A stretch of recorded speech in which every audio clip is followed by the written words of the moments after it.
যে বুঝছে সে মরছে, সে আটকিছে আবার তৈরি না করা পর্যন্ত।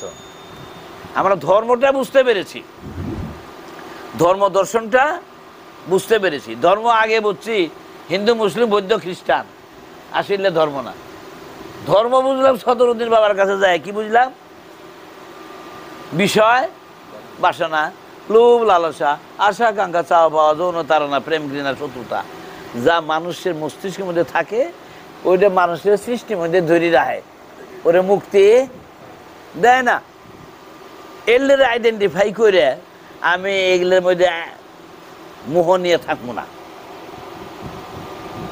আমি মোহ নিয়ে থাকবো না। আমার ওই গাড়ি চাই, আমার ওই বাড়ি চাই, আমার ওই নারী চাই, আমার ওই সেরা চাই, আমি এই ক্ষমতা চাই, এই চাই চাই করে মধ্যে আমি চাই থাকবো না। কে থাকবো না?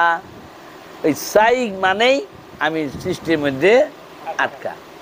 ওই বিষয়টাকে আমি দেখব, তার আগমনের কারণটা কি, আগমনের কারণটা দেখব, কেন আমার মধ্যে আসলো। এই আমাদের এই ঘরোয়া পরিবেশে আলোচনাগুলি সবচেয়ে ভালো হওয়া উচিত। কারণটা এই জন্য দেখব যে কেন ও আসলো,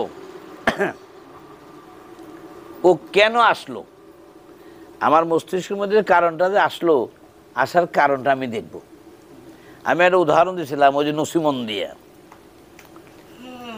উদাহরণটা কীরকম? বাবা লেখছেন ক্যাবলা ও সালাতে, এবং এদের ব্যাখ্যা নিয়ে মস্তিষ্ক যৌন মুক্ত করার জন্য আমাকে নিয়ে বসছিলেন আলাদা করে।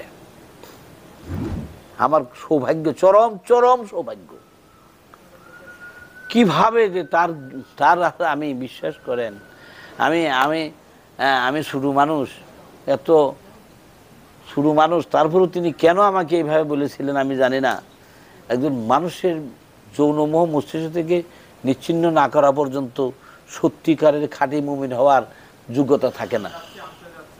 এখন আপনারা আমার কারবারটা কি দেখেন, উনি কেবলাও সালাতে লিখছেন, আমাকেও বলছিলেন ওইভাবে, আরও আমাদের অনেককেই বলছেন, একসাথে করেও বলছেন, কিন্তু ওই বিশেষ বিষয়টা নিয়ে আলাদা করে বলছিলেন।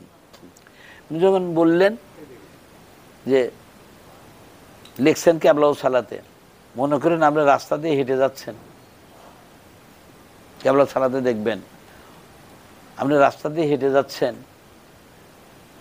হঠাৎ করে আপনার চোখে একজন রমণী পড়লো, মেয়ে মানুষ পড়লো, মেয়ে মানুষের চোখে পড়ে এর ফলে আপনি মনে মগজে দুষ্টামি যাচ্ছে, ফলে আপনার অন্তরে কালো ছায়া পড়ছে।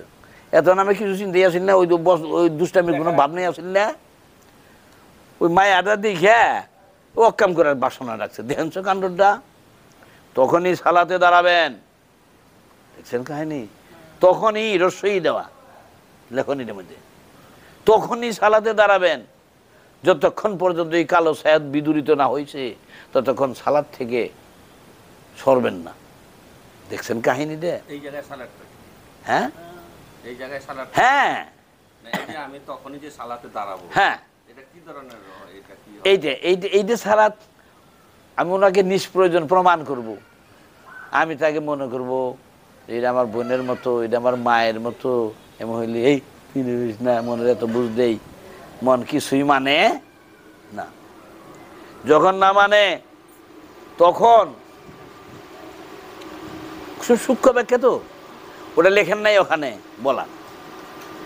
তখন কি করবেন, ওনাকে মনের মননে নিয়ে আপনি তাকে এক মুহূর্তের মধ্যে এই ষোড়শী অষ্টাদশী বেটিটারে অশীতিপর বৃদ্ধা বানাবেন। 80 বছরের বুড়ি ওই মহিলা, সে একজন ষোড়শী, 16 বছর বা 18 বছরের বা আরো কিছু বেশি হতে পারে, তাকে অশীতিপর বৃদ্ধা একটোজার বানাবেন। 80 বছরের বুড়ির মতো করলে তার এখনের এই হালটা এক মুহূর্তের মধ্যেই 80 বছরের বুড়ির ছাপটা দিলে তার কি ওই চাকচিক্যময় ওই হালটা কি থাকবে? কুঞ্জিত হয়ে গেছে 80-90 বছরের বুড়ি। এটা আসলে তো এই হালের মধ্যে পড়লে তখন কি ওর প্রতি আমার মোহ থাকবে না। তখন আপনি কি করবেন, ওই হাল তারে তৈরি করবেন। তৈরি করার পরে তারপরেও শুধু তাই নয়, এখন যদি তাকে এই চামড়াটুকু তুলে ফেলায় দেওয়া যায়, তাহলে স্যার মাংসপিণ্ড, রক্তযুক্ত মাংসপিণ্ড ছাড়া তার আর কিছু নাই। আচ্ছা, এই মাংসপিণ্ডটা থেকে হাড্ডি থেকে মাংসটা সরায় নিলে শুধু কি পাওয়া যাবে? কঙ্কাল। মন রে, এর যে হালটা ঠিক এই হয়, ওই নর কঙ্কালের সাথে ও তো এমন হাল, ও নারীও না পুরুষও না, কঙ্কাল আমাদের এই হাল, তখন কি তুই তার সাথে যাবি রে? এই গভীরতম অবস্থানগুলো তৈরি করে মোহটাকে মাথা থেকে শেষ করে দিলে শুধু ও না, যাকেই দেখবেন তখন ওই বাসনার মাথায় আসবে, এর নাম সদর। তারপরেও আরেকটু কার্যক্রমের ব্যবস্থা আছে, ওটা এখানে বলা যাবে না, ওটা আগেই বলেছি। একান্তে, একান্তে ধৈর্য সহকারে, কোথাও আর ব্যতিক্রম করবেন না, বলবেন না এই আমি তখন বলবেন যখন আপনি জয়লাভ করবেন। যখন আপনি জয়লাভ করছেন তখন মুমিন হয়ে যাবেন, তখন আপনার দায়িত্বই ওইটা বলায় দেওয়া, বুঝছে? হ্যাঁ, ওইটা হয়ে গেলেই আপনি তো সত্যিকারের একটা বিশাল অবস্থান চলে যাবেন। তখনই সালাদ দাঁড় করে ওই মোহটা আমি শেষ করে দিলাম। এই যে হালটা তৈরি হয়ে গেল, এই তৈরির মধ্যে দিয়ে আমি ওই মোহটা শেষ করলাম। দেখবেন এরপরে রাস্তায় কোনো মেয়ে মানুষ হাজার আইলেও উই আর মাথায় প্রভাব ফেলতে পারবে না। অনু করে এই জন্য বিষয়গুলো দেখার নিয়ম আছে। দেখছেন, ভারী সুন্দর জিনিস, ভারী সুন্দর। আর অর্থের লোভ, এটা কোনো ব্যাপার না, এবার লাথি মারা যায়। ক্ষমতার লোভ, ইচ্ছা করলেই গেলাম নরমেলি, এই তো। সাথে সাথে মনে করতে হবে এটাই তো আমার ক্ষতির কারণ। অবশ্য এবং অবশ্য আমাকে মুক্তি দিবে না, এরা আমাকে সৃষ্টিতে ধরে রাখবে। আমি তো মুক্তি চাই, আমি তোকে রিলিজ বনে যদি ফেনামেন, আমি বিষয়ের মুহ থেকে আমি ছুটে যেতে চাই। আচ্ছা, এটা কি সবার জন্য? এই জন্যই বলছে সবাই যদি মুক্তি পেয়ে যায়, কোনো যায়, তাহলে হে সৃষ্টি কি হয়ে যাবে? স্থবির হয়ে যাবে। আসা যা বন্ধ হয়ে লীলা করবো কা করে নি। আর এগুলো বানায় দিয়ে তিনি এই মানুষগুলোরে তার আমরা পরিষদে নিয়ে যাবেন। দেখছেন, তার কোথায় নিয়ে যাবেন? আমরা পরিষদের সদস্য সংখ্যা বানাবেন। সবাই আমরা পরিষদের সদস্যদের সৃষ্টি থাকবো, এই ঘটবো আসবো, ঘটবো আসবো, ঘটবো। আমরা যারা বুঝতে পেরেছি, বাবা কই কি, যারা বুঝতে পেরেছে শুধু তাদের জন্য, তারা ছুটে আসুক। দেখছেন, যারা বুঝতে পেরেছে তারা সাধনা করে ছুটে আসুক, তাদের জন্য, দেখি সবার জন্য। দেখছেন কাহিনী, কোনো আল্লাহরও পার্সিয়ালিটি আছে। চিন্তা করছেন কাহিনী, খুব ভালো জিনিস। আমি হালাল খাই, এটা সোজা জিনিস। আমি সৎ উপার্জন করে খাই, হালাল যদি খামু, সৎ উপার্জন করবো, এটা আমার সোজা জিনিস। মিথ্যা বলবো না, বললাম না তো বললাম না, এটা সোজা জিনিস। মস্তিষ্কের মন্দ চিন্তা আসলো না, কি খেদাই দিলাম। কিন্তু আপনার মস্তিষ্ক থেকে যৌন মোহ লা হাওলা ওয়ালা কুওয়াতা ইল্লা বিল্লাহিল আলিয়্যিল আযীম করলে যাবো না? যাবো না। ফিতনাতুন নিসা, এই মায় মানুষ দুনিয়ার ফিতনা, যা যাবো? ওই যে অবকরি না বিদায় দিলে মাথা খালি হব।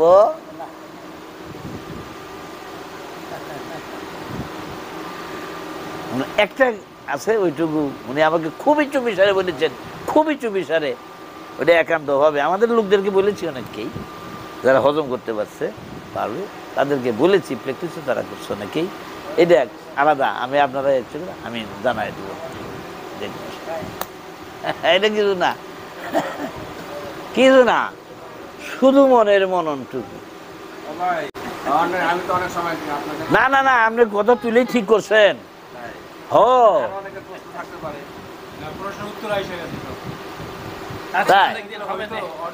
আচ্ছা, ঠিক আছে। আর আমি আছি, আমার গুরু যদি রাখেন আমি ডাকলে আইমু। হ্যাঁ, কোনটা? এই জীবন ভালো সুন্দর একটা প্রশ্ন। যখন কিছুই ছিল না, সব ছিল অন্ধকারের মধ্যে, পানি ছাড়া আর কিছু ছিল না।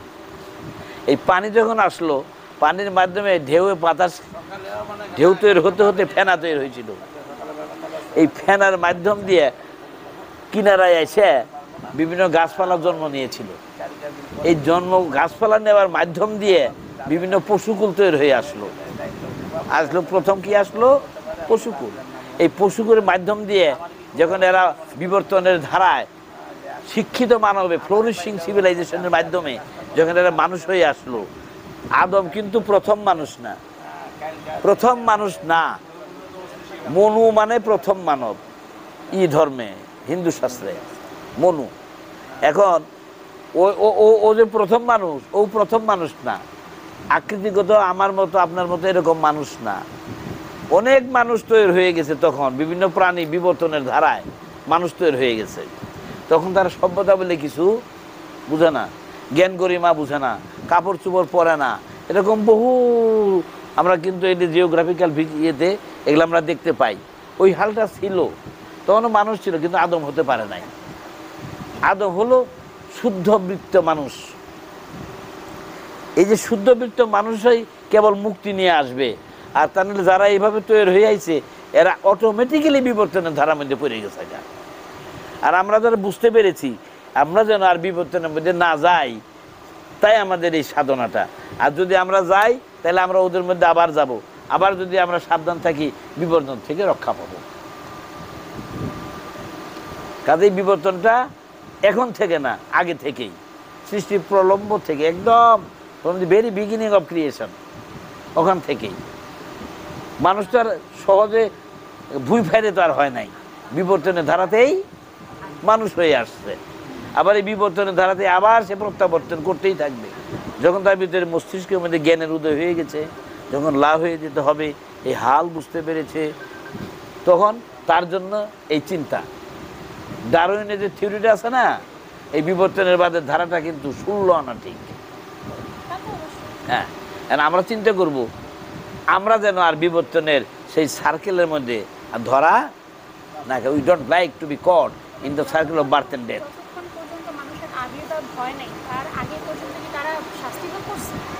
তারা শাস্তি ভোগ করবো কেন?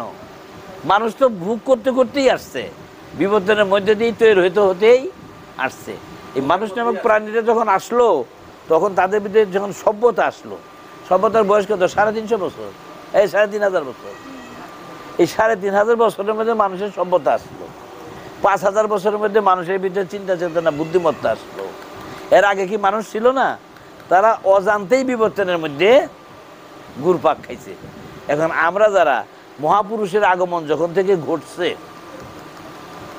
আল্লাহর প্রেরিত মহামানবেরা যখন আসছেন, তখন থেকে মানুষের ভিতরে জ্ঞানের সূচনা সূচিত হয়ে গেছে।